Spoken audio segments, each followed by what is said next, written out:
काय ऐकली कधी तुम्ही ही कथा सात बेटांची? ह्या भूमीला साथ लाभली दर्याच्या लाटांची. कोणी म्हणे माया नगरी, कोणी मुंबई माता. इतिहासातून चला उलगडू आज ही विस्मय गाथा. ही कहाणी अज्ञात मुंबईची, ही कहाणी अज्ञात मुंबईची.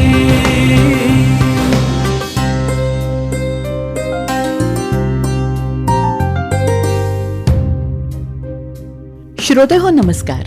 प्रसारित करत आहोत अज्ञात मुंबई या पुस्तकाचं क्रमशः वाचन. लेखक नितीन साळुंखे, वाचक अक्षय शिंपी आणि नेहा कुलकर्णी. संकल्पना शैलेश माळोदे, सादरकर्त्या ज्योत्स्ना केतकर. आज ऐकूया मुंबई माहीमच्या गादीवर आलेला दुसरा बिंबदेव यादव याची गोष्ट.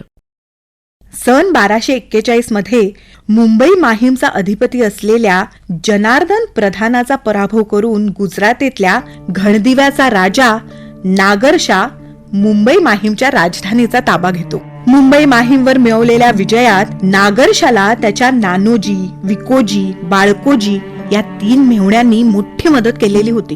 त्याचा मोबदला म्हणून आपल्याला सत्तेत वाटा मिळावा अशी त्यांची मागणी होती. सत्तेत भागीदारी दिली तर हे मेहुणे डोईजड होतील ह्याची कल्पना असलेल्या नागरशाने त्यांच्या मागणीला वाटाण्याच्या अक्षता लावल्या. हे लक्षात आलेल्या ह्या मेहुण्यांच्या मनात नागरशा विरुद्ध कपट घर करू लागलं. या दरम्यान नागरशाला मुलगा झाला. या मुलाचं नाव त्रिपुर कुमार. हा मुलगाच मोठा होऊन राज्याचा अधिपती होणार आणि आपला सत्तेतला वाटा कायमचा जाणार हे समजून चुकलेले ते 3 मेहुणे नागरशा विरुद्ध कारस्थान सुरू करतात. पण त्रिपुर कुमार 30 वर्षांचा होईतो त्यांच्या कारस्थानाला काही यश मिळत नाही. यापुढं वाट बघण्यात काही अर्थ नाही हे ओळखलेले ते मेहुणे फाशी टाकायला सुरुवात करतात. ते नागरशाकडे ठाणे, मालाड आणि मरोळ हे 3 इलाखे ताब्यात देण्याची मागणी करतात. या मागणी मागे तिथं त्यांचं स्वतःचं राज्य स्थापण्याची त्यांची सुप्त इच्छा आहे हे ओळखलेला नागरशा त्यांची मागणी धुडकावून लावतो. मेहुण्यांना नागरशा विरुद्ध उठाव करायला आयतच कारण मिळतं. इसवी सन 1271 मध्ये ते तिघं देवगिरीच्या राजा रामदेवराय यादवाशी संधान साधतात आणि त्याच्याकडे नागरशा विरुद्ध मदत करण्याची विनंती करतात. त्यावेळी राजा रामदेवराय नुकताच सम्राट पदावर आरूढ झालेला असतो. किंबहुना युद्धाचं मैदान गाजवण्यापेक्षा त्याला ओढ असते ती कथा, शास्त्र, चर्चा, परमार्थ यातच. पण वंश परंपरेनं देवगिरीच्या गादीवर बसलेल्या राजा रामदेवरायालाही स्वतःचा पराक्रम सिद्ध करण्यासाठी एखाद्या युद्धाची गरज होतीच. फितुरीमुळे हे युद्ध जिंकणं सोपं होईल हे लक्षात घेऊन आयतीत चालून आलेली ही संधी तो साधतो आणि नागरशांच्या मेहुण्याला मदत करण्यासाठी होकार देतो आणि आपला प्रधान हेमाड पंडित याच्यासह सैन्य घेऊन नागरशाहचं राज्य काबीज करण्यासाठी निघतो. राजा रामदेवराय आपल्यावर चालून येतो आहे ही बातमी मिळताच नागरशाह आपला पुत्र त्रिपुर कुमारला त्याचा समाचार घेण्यासाठी रवाना करतो. पण त्रिपुर कुमारची गाठ राजा रामदेवरायाच्या सैन्याशी पडण्यापूर्वीच नागरशाहचा चेंदणी येथला मांडलिक पाटील राजा रामदेवरायाच्या सैन्याला सामोरा जातो. कळव्याच्या भूमीवर दोन्ही सैन्यात तुंबळ युद्ध होतं. या युद्धात पाटलाचं पारडं जड होत चाललंय हे पाहून राजा रामदेवरायाचं सैन्य पलायन करू लागतं.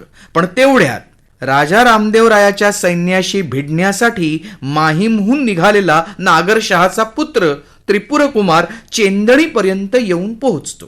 तो पलायन करत असलेल्या राजा रामदेवरायाच्या सैन्याचा पाठलाग करतो. राजा रामदेवरायाच्या सैन्यानं माहुली किल्ल्याचा आश्रय घेतल्याचं त्रिपुर कुमारला समजतं. त्रिपुर कुमार तिथं जाऊन पराक्रमांची शर्थ करतो आणि राजा रामदेवरायाचा अखेरीला पराभव करतो. हे पाहून नागरशहाचे फितूर मेहुणे पळून जातात. नागरशहाचं माहीमचं राज्य सलामत राहतं. या विजयानंतर नागरशाचं प्रस्थ वाढतं. आपल्या तुलनेत सर्वच अर्थांनी धाकटा असलेल्या नागरशानं आपला पराभव केला ही गोष्ट रामदेव रायाच्या जिव्हारी लागलेली असते. संधी मिळताच या पराभवाचा बदला घेण्याची योजना रामदेव रायाच्या मनात शिजत असते. झालेल्या पराभवावरून धडा घेऊन तो सगळ्यात आधी आपल्या राज्याला बळकट करण्याचं उद्दिष्ट ठरवतो. आपल्या 4 पुत्रांमध्ये पुढे भाऊबंदकी माजू नये म्हणून तो सुरुवातीलाच 4ही जणांना राज्यात वाटा देतो.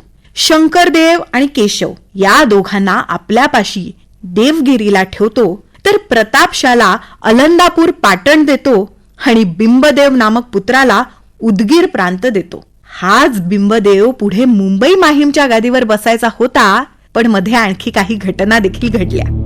रामदेव राय आव शौर्याचा आणत असला तरी देखील मुळात त्याच्याकडे शौर्याचा अभाव आहे हे जाणून असलेल्या त्याचे मांडलिक त्याला फारसं जुमानत नसतात. वरवर बलवान दिसत असलेल्या रामदेव रायाचं राज्य हातून मात्र प्रभावी नियंत्रणाअभावी कमकुवत झालेलं असतं. अर्थातच रामदेव रायाला त्याची पुरेशी जाणीव नसते. तो सन 1288 मध्ये नागरशावर स्वारी करायचं योजतो.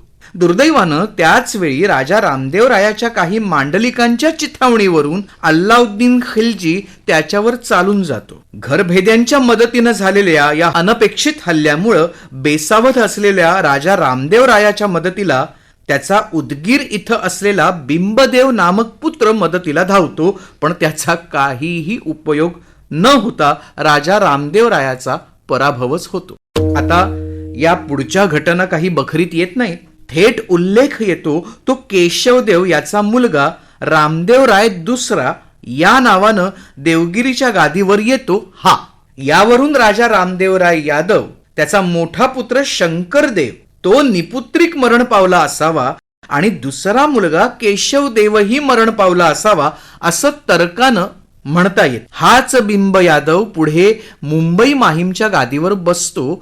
रामदेव रायाचा पुत्र बिंबदेव यादव मात्र नगरशाने केलेल्या आपल्या बापाचा पराभव विसरलेला नसतो. प्रथम आपली लष्करी ताकद वाढवण्यावर तो भर देतो. तिकडे मुंबई माहीम मध्ये सन 1294 मध्ये नागरशाचा मृत्यू होऊन त्रिपूर कुमार गादीवर आलेला असतो. नागरशाने केलेल्या आपल्या बापाच्या पराभवाचा बदला त्रिपूर कुमारचा पराभव करून घेता येण्यासारखा असतो. सन 1294 मध्ये बिंबदेव त्रिपूर कुमारवर अनपेक्षितपणे चालून जातो. सुदैवानं मध्ये कोणताही आणि कोणाचाही अडथळा न येता तो थेट त्रिपूर कुमारच्या राज्यात जोरदार मुसंडी मारतो. सुरुवातीला तो प्रतापपूर म्हणजेच आजचं मरोळ बर का, तर सुरुवातीला तो हे प्रतापपूर काबीज करतो. बिंबदेवाच्या पराक्रमानं घाबरलेला त्रिपूर कुमार आपला सपशेल पराभव होणार हे ध्यानात घेऊन बिंबदेव यादवाशी 2 हात न करताच माहीमचं राज्य त्याच्या स्वाधीन करतो आणि तो चौलच्या दिशेनं निघून जातो. नागरशानं केलेल्या आपल्या बापाच्या पराभवाचा बदला सन 1294 मध्ये बिंबदेव यादव अगदी सहजपणे घेतो आणि मुंबई माहीमच्या राजधानीत प्रवेश करतो. सन 1294 मध्ये माहीमच्या गादीवर आलेला हा दुसरा बिंब. सन 1147 मध्ये माहीमला राजधानी स्थापन करणारा प्रताप बिंब हा पहिला बिंब होता.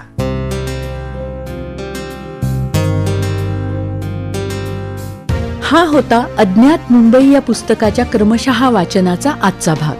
लेखक नितीन साळुंखे, वाचक अक्षय शिंपी आणि नेहा कुलकर्णी.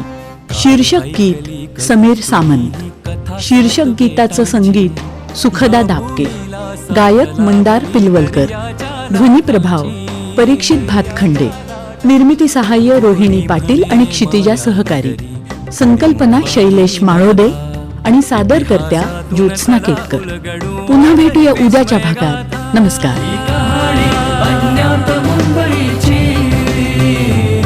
ही कहाणी अज्ञात